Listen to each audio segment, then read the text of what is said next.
And actually, the reason he allowed himself to repaint the car is simply because that car is his. There you go. That's how. Oh yes, that's right. Here are the keys to your new car. Thank you.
Cheating on her in her dream.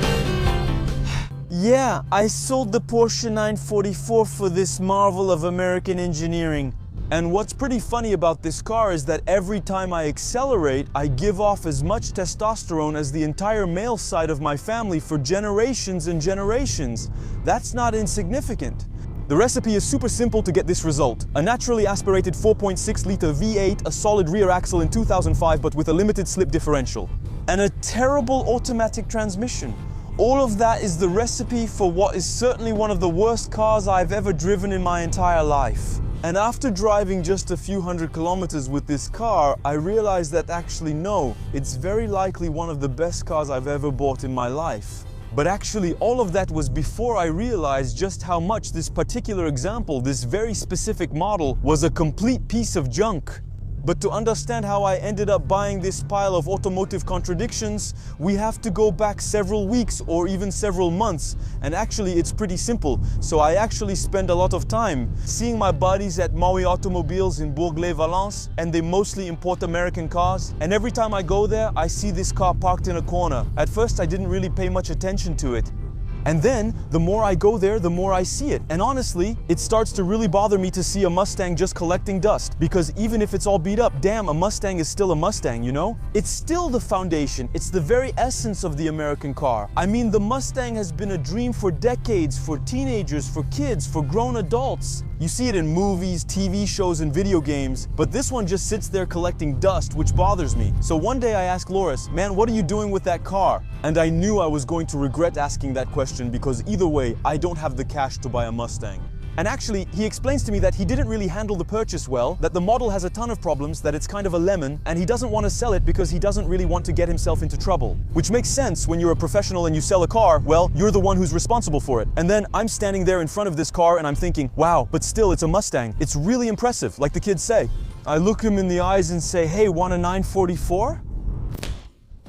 So yeah, this generation, the 5th generation of Mustang, the S197, for those in the know, in phase 1, it seems to be as loved as it is hated, and honestly, I can understand that.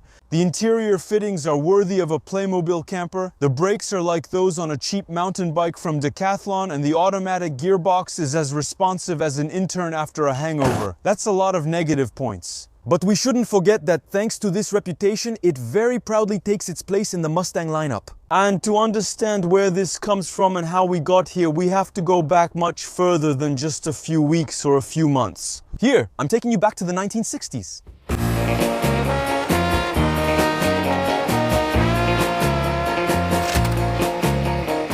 It's 1964, the American market is flooded with huge vehicles, huge V8s, and above all, it's dominated by General Motors. Ford at that time wasn't the biggest seller, so the director of Ford, he thought, Lee Iacocca, let's just call him Lee, because Lee Iacocca sounds a bit strange to me. It's only strange because you don't know how to pronounce it, Anthony. It's pronounced Lee Iacocca, you uncultured, ignorant car fan. Lee Iacocca, La Coca. Okay. I give up. Anyway, this guy, he understands that young people don't really want nor have the budget for huge cars with big V8 engines. So he wants to make a small car, taking a bit of inspiration from the European success of the Volkswagen Beetle to sell it on the American market. For young people, those with limited money, and especially anyone wanting a small car with a sporty look, but not a real sports car that still keeps American DNA. That's how the world's very first pony car was born, the Mustang, unveiled in 1964. The goals were quite simple, but still very ambitious. They aimed to sell 100,000 vehicles in a year. Well, spoiler alert, the car was presented at the New York World's Fair in '64, and between that exact moment and the end of '65, they sold 700,000 of them, including 22,000 on the very day of the presentation at the World's Fair. That's insane. We're in 1964, guys. It's completely insane. And so that's the day the legend was born, the legend of the Mustang, with a launch price of only $2,300 US, which is about the equivalent of $19,000 or $20,000 today, which is really not expensive at all for such a sexy and attractive car. We're in '65, the Mustang is doing well since you had to wait until 1966 for the real first competitor to the Mustang to arrive on the market. I'm talking about the... No, it's not the Citroën Picasso, you're completely... No, but the Camaro, the Chevrolet Camaro. Oh, right. And then, as a result, you had to wait until 1967 for Ford to offer a real competitor to the Camaro, because the Camaro showed up like, hey guys, I've got a 6.5-liter engine. Your 4.7-liter is pathetic, come on, stop it. So then, Ford releases the 6.4-liter big block, the first big block ever put in the Mustang. And yes, that actually competes pretty well with the Camaro. At that point, the Mustang becomes overall sportier. You can really see it in the facelift. The grille is bigger, the hood is even sleeker. In short, there's even more room to fit that huge V8. And alongside all that, Shelby offers its own range of revamped Mustangs, including the GT350, the GT500, and the famous GT500 KR, which stands for King of the Road. For those not fluent in American, that means King of the Road. Fun little fact, Chevrolet wanted that name for the Corvette, but when Ford learned this, they checked and found it wasn't registered. They quickly claimed it first. Actually, it was Shelby, not Ford. But still, it's not cool, but it's a nice name. Anyway, the KR still has a 7-liter V8 that makes 406 horsepower. Remember that at that time there was no traction control and no ABS either.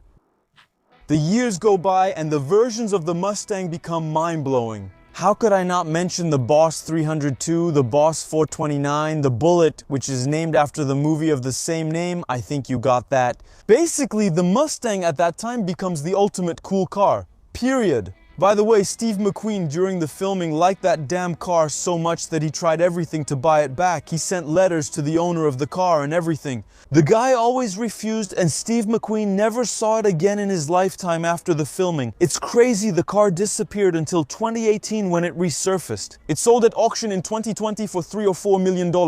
I can't recall exactly. If you don't know the Bullet car story, check it out. It's fascinating.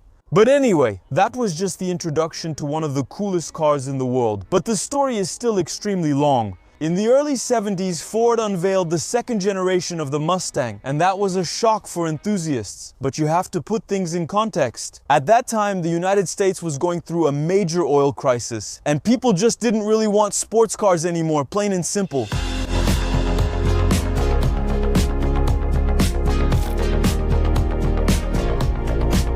So basically, the second generation of the Mustang became what the first one should have been. A car that looks sporty but isn't sporty at all. Just so you know, the second generation Mustang was built on the same chassis as the Ford Pinto. The Pinto, it's on the menu, a 2.3-liter 4-cylinder and a V6 imported from Germany, the Cologne V6, which by the way we also found in a lot of cars here, like the Ford Capri for example, but it's still not very fun. We had to wait until 1975 for the Mustang to come out with a V8, apart from some of the slightly odd Mexican productions with Mexican V8 ass. In the States anyway, it came out in '75 with a V8. So yes, we did get some cool versions like the super rare Cobra 2, Cobra 3. So yes, we had some performance versions. But, well, it wasn't. People don't really talk about it much today, and the customers were mostly not at all the same as those for the first Mustang. Sporty, muscular, and sharp. Next comes the third generation Mustang, the one we call the Fox body. Well, you can tell it evolved in the 80s because it looks like a car from the 80s. It's all angular and doesn't take any details from the original Mustang at all. Because the second one wasn't really, it didn't follow the Mustang's design codes either, even though it was produced from '79 to '94, and it sold relatively well for the target customers it was aiming for. Well, I won't talk much about it. It's ugly. It nearly ended the Mustang legend as it was set to be replaced by a front-wheel drive version. Luckily, public and Mustang enthusiasts voiced their dissatisfaction, and Ford received hundreds of thousands of letters complaining that a front-wheel drive Mustang wasn't a real Mustang. So Ford kept the Mustang as we knew it at the time. But they still developed a front-wheel drive Mustang, which was eventually called the Ford Probe. The stories are incredible. I think it's crazy. What more can I say? Yes, starting from '87, the car was restyled so it became less ugly. I don't really know what else to tell you. There were big engines, which was cool. There were smaller engines, which was less cool. That's it.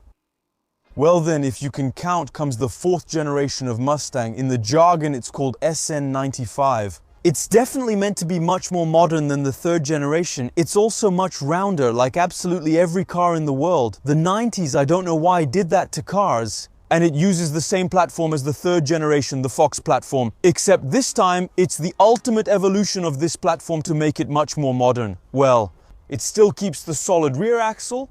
And I have to admit that compared to the European competition, the Mustang is way behind the times. And unfortunately, until the end of the 2010s, the Mustang will always be way behind compared to its European rivals, which in the end aren't really rivals after all. Because yes, Ford still spent $700 million to improve the platform of the third generation Mustang to turn it into the fourth generation Mustang. There are new suspension components, there are new things overall, but it's still kind of crap. I mean, it's good, it's a Mustang, but it's not amazing, you know. The base version is powered by a 3.7-liter V6 with 147 horsepower. That's not great. Above that, there's the GT version, which has a 5-liter V8 that makes 218 horsepower. That's starting to get nice, and it was actually voted Car of the Year by Motor Trend magazine. So it was still a very stylish car. In '99, the SN95 got a facelift, so that's phase 2. And I think it becomes really ugly compared to phase 1, which was more harmonious. Honestly, I don't really know what else to add. Well, it's a Mustang. It's called Mustang. It doesn't really look like a Mustang.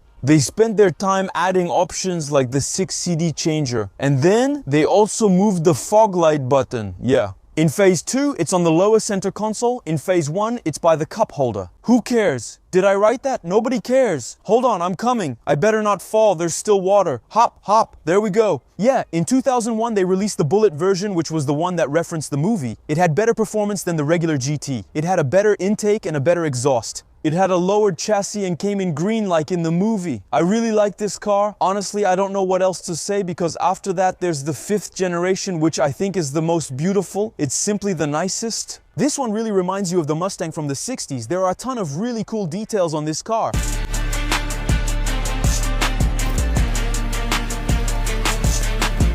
Now that's a car, damn it. Look at that front end. Look at that front end, directly inspired by the one from the 60s. By the way, as far as I know, it's the first car in history that really brought in the neo-retro vibe, that retro-futuristic atmosphere. Basically, it's literally the return of the golden age of pony cars. By the way, do you know what pony car means? No? I'll explain it to you. Actually, if you're not completely clueless in English, you know that pony means pony. A pony, if you're not completely clueless in life, you know it's a small horse. Well, there you go, a small horse. The Mustang originally was supposed to be a small car. Mustang is a breed of horse, Mustang. So it's the small horse. There you go, you'll go to bed a little smarter tonight. So basically all these cars, the Camaro, the Mustang, the Trans Am, the Chevelle, well, all those things, they're pony cars because originally they had small engines. But as soon as you take out the small engine and put in a big V8, it becomes a muscle car. So this is a muscle car. Well, basically, overall, it's the same recipe as all the other Mustangs. There's a base version powered, in this case, by a V6, 4 liters, 213 horsepower, about the same as the previous generation's GT, which is surprising since generations usually have big power jumps. Plus, there's a GT version too, which isn't the biggest, but it's the V8 version, the muscle car version. I think both were initially offered with a manual transmission with automatic as an option. For the GT, it may have been the opposite. We got the automatic transmission first, then maybe manual as an option. I have an automatic. It's a shame. Manual is more fun and nicer. However, no matter which transmission you choose on the GT version, you should know that it comes standard with a limited slip differential, which allows you to do big burnouts.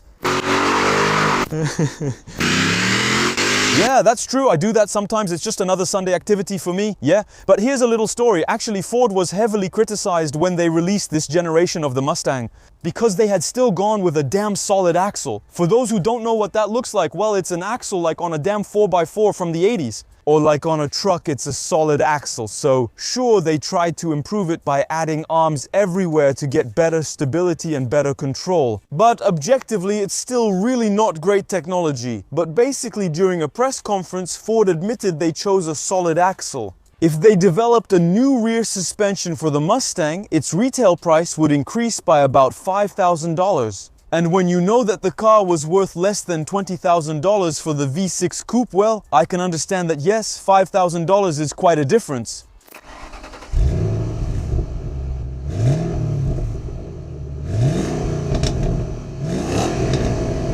No, hey, it's really crazy. Well, yeah, it could be better. It's not bad, but we're going to do better.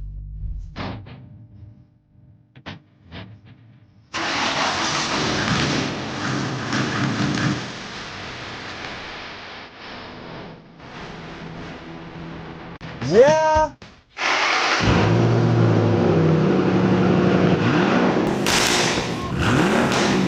Oh yeah, that's the good stuff.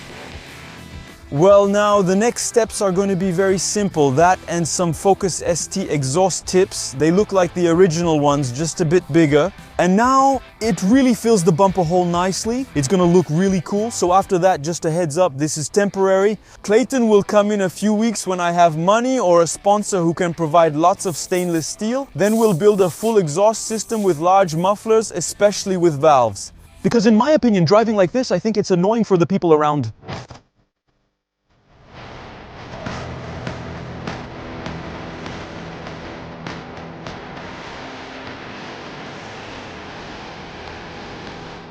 Yeah, damn, this really makes me happy. There you go. For me, this is what a Mustang GT should look like. I'm super happy. So I'll say it before you mention it in the comments. Yes, it's ugly. Honestly, for something temporary, it's fine. Seriously, you'll see, it's fine. There you go, that's what it looks like. That's what it looks like. I think it's really good. Oh wow, yes.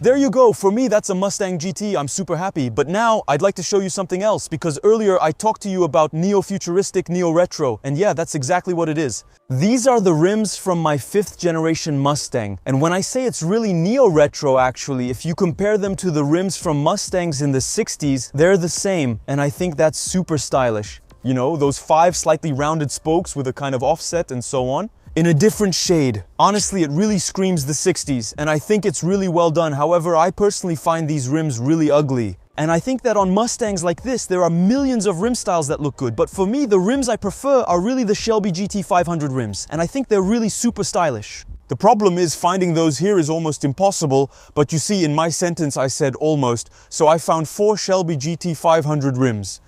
I believe that an American car without chrome isn't an American car. Damn, hey, look at this, how it shines. I've never had rims that shine this much. Let's try them on.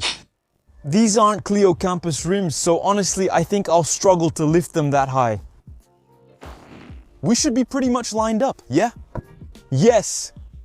And actually, the Shelby GT500 weren't sold under the Ford brand, they were sold under the Shelby brand. And by the way, I think Carroll Shelby was still alive back then. When those cars came out, he was able to give his opinion on the car and everything, and I think those are pretty much the last Shelbys where Shelby was actually there to help with the design and give his opinion and so on. No, but yeah, seriously, it really works well. The chrome on a black car, no, but look, it looks so bland like that. Oh damn, this is crazy. I show all 4 and put it on the ground. I feel like taking out my A big thank you to Pascal, without whom I would never have found these rims. He swapped his for American racing ones. Both are stylish, but I really like this. The chrome, nothing is more beautiful than chrome. Ah yeah, there you go. All 4 rims are now on the car. I'm super happy with how it looks. And yes, I took it for a drive. I realized that it was really perfect. The handling is completely different now, for sure. There's a big difference between brand new 275 wide tires and 235 wide tires from 2013. There really is a huge difference. And you can also see that I made some homemade center caps. It's super simple. It's really just a center cap with matte black wrap. And then I made a little chrome SVT logo. I think it looks really great, and actually I realized that these aren't Shelby GT500 wheels. These are replica Shelby GT500 wheels. The reason I say that is simply because I looked it up online and the Shelby GT500 wheels aren't chrome. They're painted and machined wheels, just like the wheels on my Drift Mercedes. You see here, typically, the inside of the wheels is painted in metallic gray. And on the outside, they've been machined to get that diamond cut finish. Actually, that's how the Shelby GT500 wheels are made. But honestly, I'm really happy with the result. These are actually aluminum wheels. They're basic aluminum wheels that have been dipped in a chrome bath. In the end, it looks really great. Plus, the wheels are in excellent condition, so it's really good. But yeah, the little center cap was the one thing I felt was missing. And as for the fit of the wheels, well, basically the fit is similar. These wheels are 9.5 inches wide versus the original 7.5. They stick out more, but for me, they still tuck in a bit at the fender. Maybe I should put in 10 or 15 millimeter spacers, same for the rear, but honestly, it's already way better than the 4-pore stock wheels with the 235 tires. Honestly, with the 275s in the back, it really gives it a huge rear end, and that's just so cool. And remember, earlier I told you that the 5th generation Mustang, the S197, was the one that, for me, came closest to a 1st generation Mustang, and honestly, yes. When you compare the profiles, look, Constance, can you put up a profile of a 1st generation fastback above us? It's the same car. Really, they took the design cues, they took the shape of the body, and I think that's really extremely well done. That's the first nod, which is already huge compared to the 2nd, 3rd, 4th generation. Here you can see they wanted to pay tribute to the 1st Mustang. Then indeed we have this little quarter window, exactly like on the 1st generation. We have this kind of indentation here in the bodywork, this belt line, which also echoes the 1st generation Mustang. At the back, we have the 3-part taillights, the fake gas cap, and yes, sorry to break the myth, it's actually a fake gas cap where they've hidden the trunk lock. But anyway, that's something present on the 1st Mustang, where indeed the fuel tank is accessible from here. Obviously, in the meantime, for obvious safety reasons, it was moved under the rear seat, but still, they've kept this little nod to the original. The real fuel door is here. For those who are wondering, it's right here. Inside, you'll notice the most nods to old Mustangs, especially with the 3-spoke steering wheel that adds a neo-retro vibe. The gear selector on the automatic transmission, which looks a lot like the one from back in the day. And then there's the double chrome gauge cluster with the dual binnacle, which is in 2 parts, looks really good, and also really reminds you of the Mustang from the 60s. And as for the front end, well, honestly, what more can I say? I don't need to tell you anything else. It's literally just like the 1st generation Mustangs. Oh wow, just look at that crazy front end. It's really something else. And then, yes, of course, we also had the original wheels, which looked a lot like the 1st generation original wheels, really drag racing style wheels, you know? By the way, it was actually pretty well known because in the United States back then, when they sold you a car, they always gave you the 0 to 60 and the quarter-mile time. And honestly, it's not that bad compared to the competition at the time. Here's a little chart of the quarter-mile times from back then. And honestly, yeah, it's pretty decent for a car that's not really a sports car. What I find pretty crazy is that the Mustang GT, which wasn't really sold as a sports car, still managed to do the quarter mile from a standstill in 13.3, 13.5 seconds, something like that. And the BMW M3 E46, which was kind of the queen of sports cars at that time and has almost 40 more horsepower, basically does about the same time from a standing start. So, I know the M3 E46 is more built for corners, and if you put it through the bends, it's not the same, but let me be proud of my car, right? Basically, the Mustang, no, it wasn't made to go fast, but it still does pretty well against the competition. It's not better made than an M3, it's just there, and I think that's cool. And otherwise, to go back a bit to the history of Mustangs, well, the 5th generation doesn't just stop there. In 2010, there was a facelift that, in my eyes, made the car really perfect. Super balanced, even more aggressive, the front headlights get a bit slimmer, the grille looks even bigger, and the car looks way more muscular even though it's the same body. But overall, we still have more electronics, a better sorted car, a new V8. We no longer have the 4.6 litre, but we have the new 5 litre Coyote, which is really strong since we're moving up to 5 litres of displacement, and that's actually the one we're going to keep for all the following generations. For me, it's really the S197 that lives up to its looks because we're starting to get some technical improvements that are really very interesting. But don't worry, it's still not the end of the Mustang. Well, it's not really the end of the Mustang, but actually, since Mustang fans are kind of indecisive guys, for many, the S197 was the last real Mustang because it's the last Mustang that has a solid rear axle, sturdy in one piece. Except that for many others, well, like I said, it's kind of crap. So, in 2015, the S550 generation arrived, or in other words, the 6th generation of Mustang, which offers, for the first time, an independent rear suspension.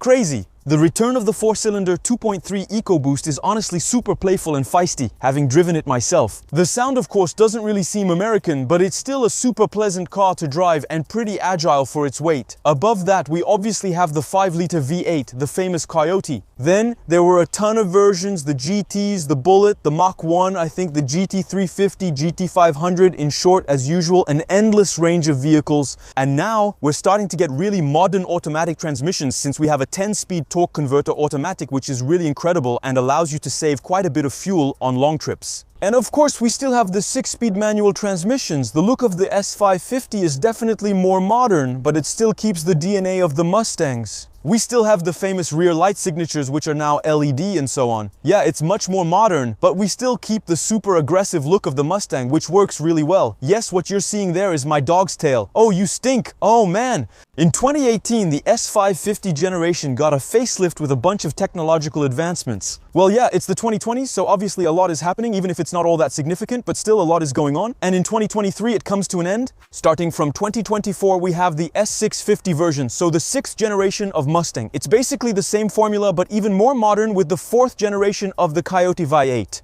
Basically, to sum it up, it's a digital muscle car. So there are XXL screens, there's no more analog display in the car, it's fully digital, and basically, yeah, a modern muscle car. It's got nothing to do with the old one anymore, but it's still one hell of a car. Oh yeah, and alongside all that, let's not forget that Ford tried to sell us an electric Mustang, the Mustang Mach-E. Now, just to be clear, I have nothing at all against electric cars, and sometimes they can be a great way to get around. I'm just talking here about the Mustang name being used for an electric SUV. So, no, it doesn't work. In fact, it's not a car that sells a lot compared to the competition. No, I didn't get the connection with Mustang. It takes some of the general design cues like the rear light signature. No, that's it. No, I'm not gonna. No, that's enough. Anyway, the main thing to remember is that no, as I just told you, the Mustang isn't dead. Sure, there's an electric SUV with the same name that came out, but that's not the end of the world. You shouldn't see this as a continuation of the Mustang, but more as a parallel. I think the Ford Mustang isn't dead, it will most likely never die. And yeah, it's more than just a car, it's a way of life. The guys who are really obsessed with the Mustang, nothing will stop them, nothing will stop them. Anyway, in any case, if you want me to go even further in my explanations about the generations that come after the S197, well, don't hesitate to let me know in the comments. And I could make a dedicated video for you with an actual car right there with me, or even several actual cars. That's totally possible. Not saying I'm going to buy them, but it's definitely possible because honestly, I'm interested. I want to see what Ford produced after this because for me, this is kind of the essence of Mustang DNA. It's brilliantly crappy, and that's why it has so much character. So I'm kind of curious to see what it's like. So if you're interested as well, let me know in the comments and we'll make a dedicated video for you. Tell me, yes, I want to do it. I'm going to do it. I think I'm going to do it. Anyway, let's drive it.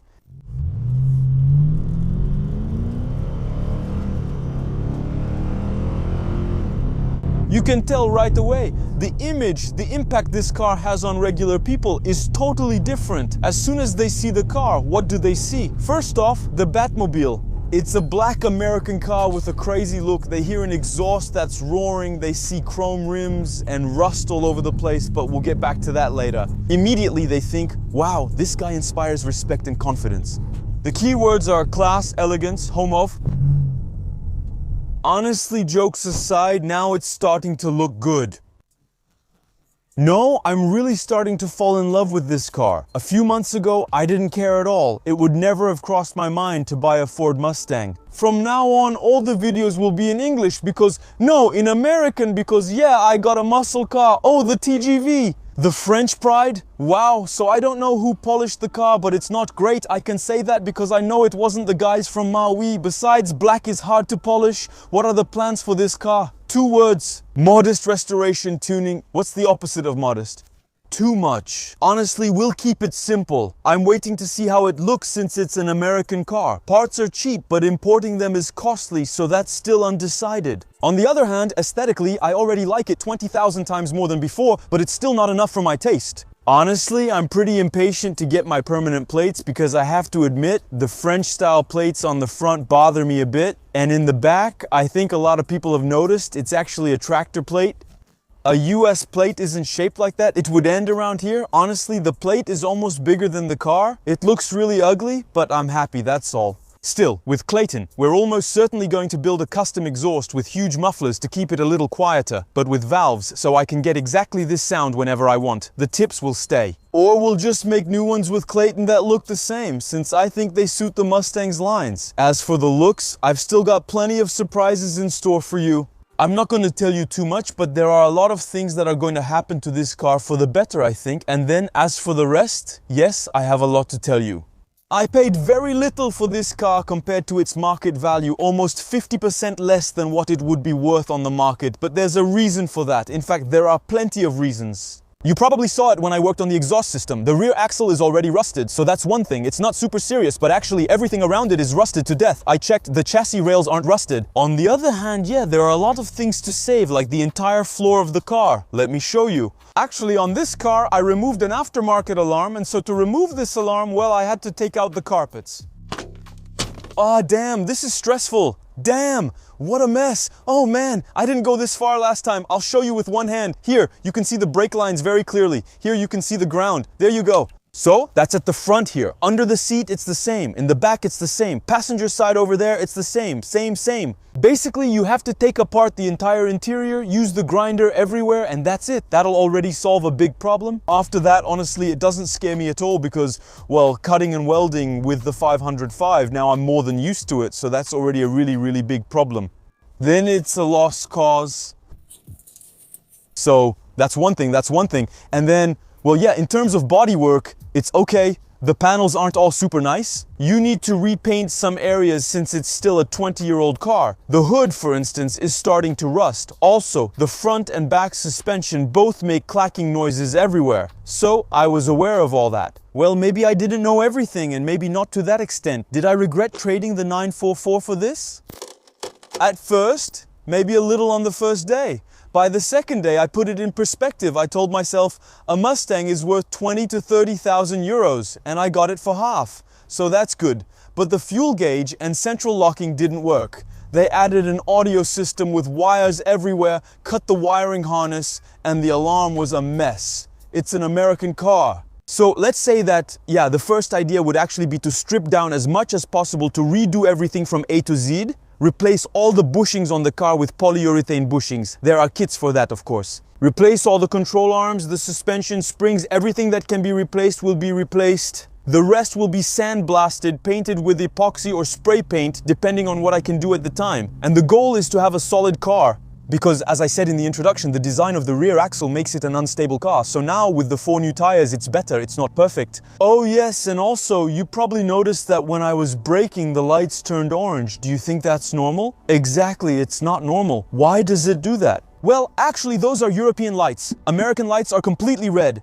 Here, the red was replaced with orange so that in France and Europe, we can have orange turn signals. In the United States, it's not mandatory for them to be orange. In Europe, it is. So this was modified. And when I removed the alarm, I got rid of all the wiring harnesses that seemed a little suspicious to me, including the Europe to US conversion harness. So now I have US light behavior on European lights. So there are 2 solutions. Go back to European wiring or switch to US lights. I'm definitely going to switch to US lights.